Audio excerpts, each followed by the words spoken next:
Hi there, and for people who've been watching my channel for a while, you probably know that, well, for people who watch my channel for one video, when you hear me speak, you probably know that, yes, I am Canadian.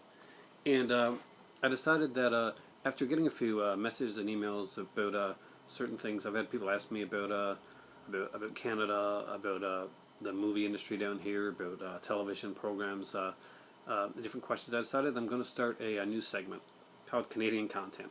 And basically, the genesis of that name is behind the fact that every time that a TV station or anything comes here in Canada, there is a certain amount of Canadian content that they have to write off on, or they don't get to be able to come in Canada. That's why you see so many channels that have to have this specific amount of Canadian content in them if you're Canadian. Now, and that's why our commercials are also different as well. Now, when I started this, I wanted to do something kind of different and kind of new, kind of neat. So some of the things I'm going to be doing over the process of these segments, just to let you know and give you kind of like a heads up look to the future, is I'm going to be looking at a lot of different aspects of Canada and media and stuff like that. We're going to be looking at the 80s horror boom, where basically the whole slasher genre was pretty much funded here and shot here in Canada, with often with Canadian actors and directors. But here in Canada, we did actually have government grants and funds that we would give to horror films that were shot here, and that's the reason so many horror films were shot here in Canada. On the flip side of that, I'm also going to be looking into what's going on right now, where almost all the science fiction shows that you see are being shot in Canada, usually around Vancouver or Toronto.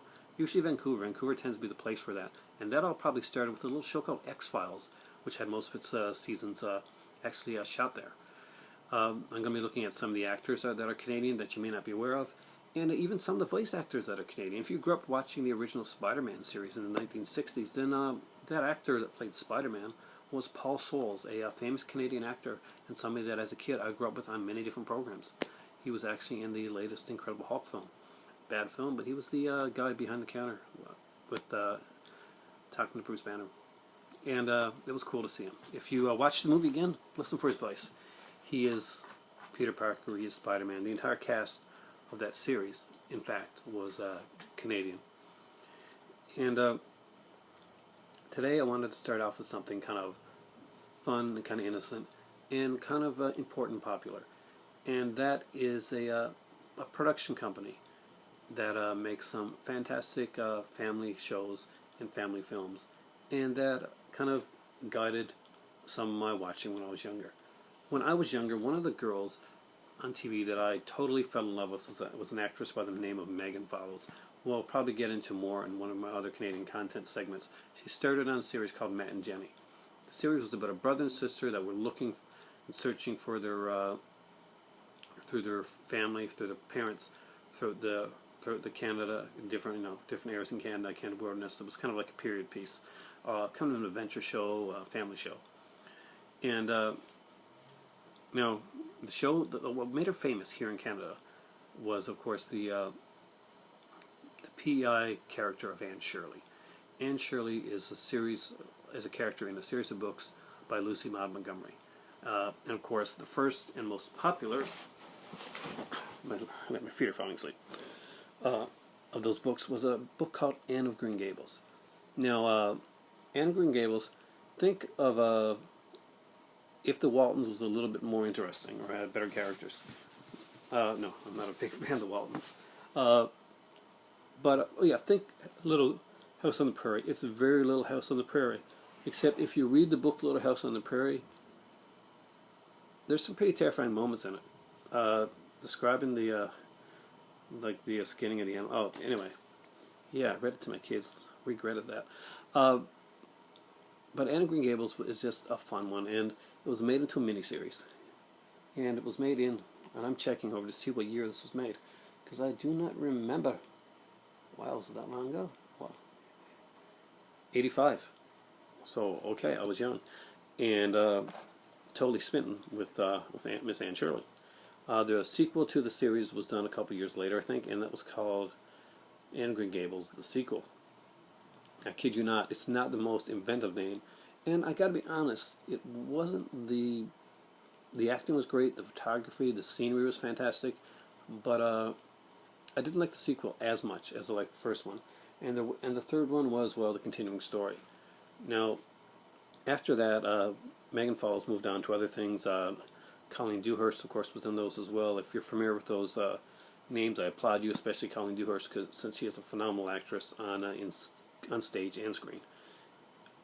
Sullivan Entertainment wanted to keep up the basically the Anne of Green Gables cash cow, and what way to do it? Well, go for some of the other stories, and then make a series around that area, the Anne of Green Gables area with Anne of Green Gables.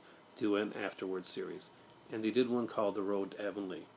Now, if you grew up with the Family Channel and stuff like that, there's a good chance you probably watched this show and didn't even realize it was done in Canada. Well, Road to Avonlea was a very Canadian show, and a fantastic one, and one of the most profitable, if not the most profitable, Canadian series that ever came about. It ran for 93 episodes. I think it started in 1990? 1990? I have to check. Yeah, from 1990, and it actually ended on my birthday, March 31st, 1996. That's a long time for a series, and it basically it followed up the books that Lucy Maud Montgomery did after that, and he had some fantastic acting there. Sarah Polley got her start in this series, and Sarah Polley, you horror fans may know from the Dawn of the Dead remake, but just some fantastic stuff that was done with that series. I followed it almost all the way through because it was just one of those shows that I kind of enjoyed. It was kind of like, I watched a lot of horror, I watched a lot of like really drama heavy stuff, so sometimes it was nice to have something that was kind of cool and innocent to fall back on. But as much as I liked that show, there was kind of a younger base to it as well. But I ended up following the series that followed this just a little bit more, because there was just something about it that kind of hooked me right from the beginning. It took me a while to get to Road to Avonlea, but it didn't take me any time at all to start watching Wind at My Back. And Wind at My Back ran from, I want to get the dates right, so I'm getting it up here now, from 96 to 2001. So again, created by Kevin Sullivan from Sullivan Entertainment. All those shows are created by him. He's created a bunch of family films that I have not seen, so I cannot comment on those. But I can comment on Wind at My Back. It was a show set in Ontario. It was done during the Depression era, and it was just a fantastic show.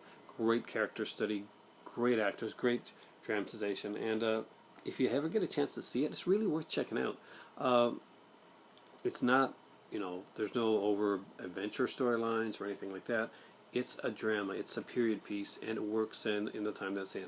It's a good, one of those fallback, just, it's late at night, you're just not doing anything, you want to watch something, and you can't always go for the hardcore horror, so, or the science fiction, or it's something different, it's something cool. And it's something that you can have if you've got kids, you've got nephews or something that you can actually watch in front of them and be actually proud of yourself for doing so, which is really, really cool. Sullivan Entertainment continues to make programs, and they recently announced the release, I found this from a fellow YouTuber, the comments on a lot of my stuff actually, and he said that they were putting out a new Road to Avonlea box set finally with the correct aspect ratio, which is really cool, and some of the entertainment stuff is very expensive. The Road to Avonlea box set is probably going to be, $250, $260. So, would I get something like that? Yeah, I think I would, but not for that price. Down the road, I would probably wait to see if Costco had any of it down there. And by the way, there's also some Newfoundland shows that we can talk about on Canadian content as well. One, of course, most popular right now is a show called Republic of Dial. It's popular across Canada. I'm not sure how many of you guys in the States have ever heard of the show Republic of Dial, but if you want to see the area that I live in, check out Republic of Dial, because this is shot in St. John's. It's a detective series shot in St. John's. Think of it kind of like a modern day Rockford Files. That's pretty much what it's been kind of described as. It's been a critical success, and it's the Rockford Files, really, with up to date, with some great engaging actors and some American actors as well. So this has been my first episode of Canadian content. I hope you've enjoyed it, and we're going to be looking into some more stuff. So if Sullivan Entertainment wasn't your thing, don't worry. We're going to be looking at horror, science fiction, some actors, some animation, just a lot of different stuff. And I really look forward to doing the 80s slasher episode of Canadian content, because I have a feeling that you guys are really going to enjoy that. There's a lot of cool stuff to find out there, and you want to find out Ivan Reitman and his film Cannibal Girls. Well, we'll talk about that too. Thanks for watching, and for me right now, it's time for tea.